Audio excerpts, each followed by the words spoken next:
如果你係第一次睇呢條片嘅話咧，咁我同大家介紹下啦。我係數學科嘅楊 Sir，今日楊 Sir 咧想拍條片幫你哋學一個新課題，或者叫做重溫一個大課題啦。咁如果你係3年班嘅話咧，咁就啱啦。嚟緊咧，我哋喺下學期咧就會學噶啦，而呢個都係3年班嘅重點課題嚟嘅。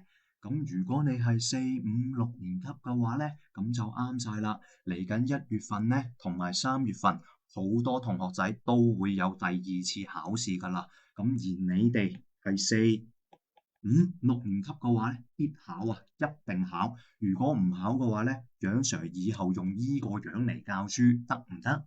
得嘅話咧，翻嚟啦。我哋今日學啲咩咧？首先，如果你係3年班嘅話咧，唔使驚。楊 Sir 係咪好難㗎？唔係好難，楊 Sir 會由淺入深咁樣教你嘅。而你哋係4年級嘅話，同埋5年級、6年級，我一陣會俾幾招絕招你，幫你用幾秒嘅時間搞掂分數呢個課題。OK 嘅話咧，我哋邀請一位小朋友出嚟，一齊同我哋一齊學啦，好唔好？歡迎！哇！你見唔見到佢揸住把刀仔咧？揸住把刀仔，楊 Sir 又揸住把刀仔喎。而點解隔離寫住切披薩嘅咧？同我哋今日分數呢個課題其實係一模一樣㗎。分數即係披薩，披薩即係分數。你幫我記入腦，記入腦。分數即係披薩，披薩即係分數。OK 嘅話咧，我哋一齊嚟望一望下面嘅題目啦。如果楊 Sir 俾幾個件披薩你，各位小朋友啊，你哋就最中意食披薩噶啦，係咪？但係你可唔可以食得晒成份呢？你見下呢個，望下呢個小朋友咁瘦，梗係食唔晒啦。咁通常你都會叫爹哋，可唔可以幫我切開幾份啊？得，可以啊。咁爹哋咧就攞咗其中入邊嘅一份俾你，而呢一份咧，我哋嘅中文會叫做1/4，得唔得？你話都唔係好明喎，唔緊要。如果你爹哋想切披薩，係咪會攞張台出嚟啊？你當呢條線係張台啊，然之後斬開咗1、2、3、4，四份，呢個4，幫我喺下面寫個4字，而上面你食咗1件，所以上面寫個1字。我哋會點樣讀佢呢？中文叫做1/4，1/4。嚟多次咯喎，望一望第2幅圖啊！就係切開咗4件啊，寫條橫線出嚟，切開4件，個4寫下面4。今次你大食啲啦，你話我好大食，我好貪食㗎，我要食2件，食咗2件之後，上面寫個2字，呢個會叫做2/4。OK，明白的話咧，整條超難嘅你先，俾你嚟做一做。如果楊 Sir 咁樣出咧？你又識唔識啊？其實好簡單嘅啫，你寫條橫線出嚟，問下自己下面切咗幾多，上面你又食咗幾多啊？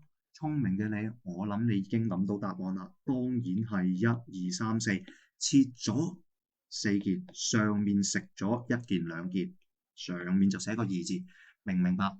明白嘅話咧，而家我哋正式進入今日嘅課題啦。可能有好多同學仔話咧，楊 Sir 啊，我4年級㗎，我5年級㗎，我6年級㗎，你教啲咁嘅嘢俾我眯埋眼都做到啦，係咪啊？如果你係咁樣講嘅話咧，我嚟緊就考下你㗎咯喎，可唔可以幫楊 Sir 攞支筆同埋攞張紙出嚟抄翻低？我擔保你肯温我依招絕招嘅話咧，你哋嚟緊嗰個考試咧，做呢個課題一定好犀利。OK 嘅話咧，我哋玩個小遊戲先。玩個小遊戲之前，我又邀請一位小朋友出嚟表演一下切披薩，你識？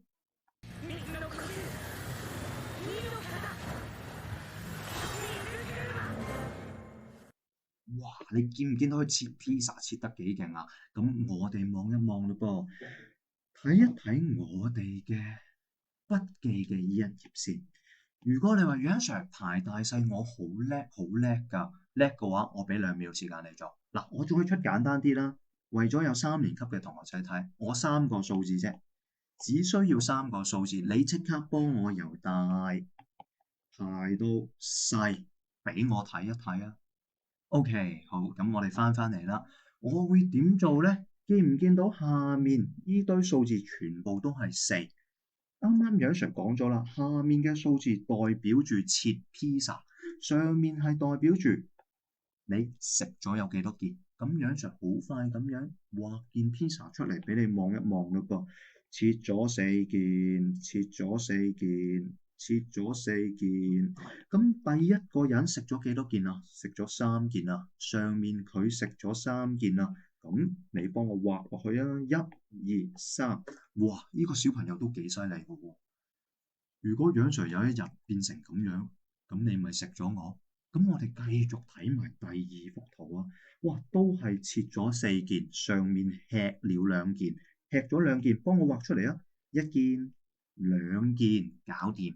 搞掂咗之後咧，楊 Sir 就變翻呢個咁好味嘅披薩，做埋最後一條俾你睇。切咗幾多件咧？4件，食咗1件，咁所以我哋畫1件。咁聰明嘅同學仔咧，我相信你哋已經知道邊個係大食啲，邊個係細食啲㗎啦。咁當然係第一個小朋友啦，成塊披薩食咗入邊嘅3件啦，咁所以我哋最大嘅就係3/4，跟住2/4，最後就係1/4。你話主要楊 Sir 好簡單啫嘛，渣嘅咁渣嘅，我而家同你抄低個筆記先，一定要幫我記住呢個筆記，如果唔係嚟緊咧，會好容易撈亂你㗎。OK，咁我就查晒佢啦。打粒星星。如果下面呢堆數字咧，我哋有個名俾佢嘅。張台下面呢堆數字咧，我哋會叫做分母嘅。分母如果相同啊，我哋當佢切披薩，跟住比較下邊個最大食，咁樣嚟做嘅，得唔得？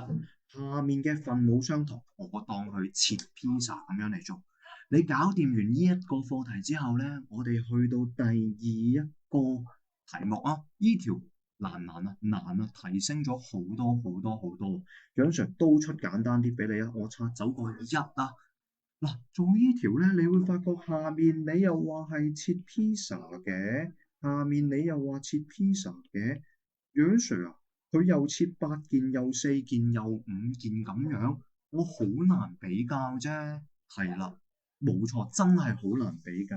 楊 Sir 而家咧寫翻低份數佢真正嘅名俾你，下面會叫分母，上面會叫分子。咁究竟點樣比較呢？而你見到呢啲題目嘅時候，千祈唔好背你本教科書嘅分子相同啊，都係3啊，分母大嗰個咧數值就細㗎啦。唔好背呢個，你會好容易撈亂自己，知唔知？真係唔好背呢個。楊 Sir 教你一個絕招，乜嘢絕招咧？究竟上面分子咧有個子字，你幫我當成係兒子、孩子，即係你哋呢個小朋友，OK？當成你哋咁樣嘅，我哋睇下比唔比較到大細啊？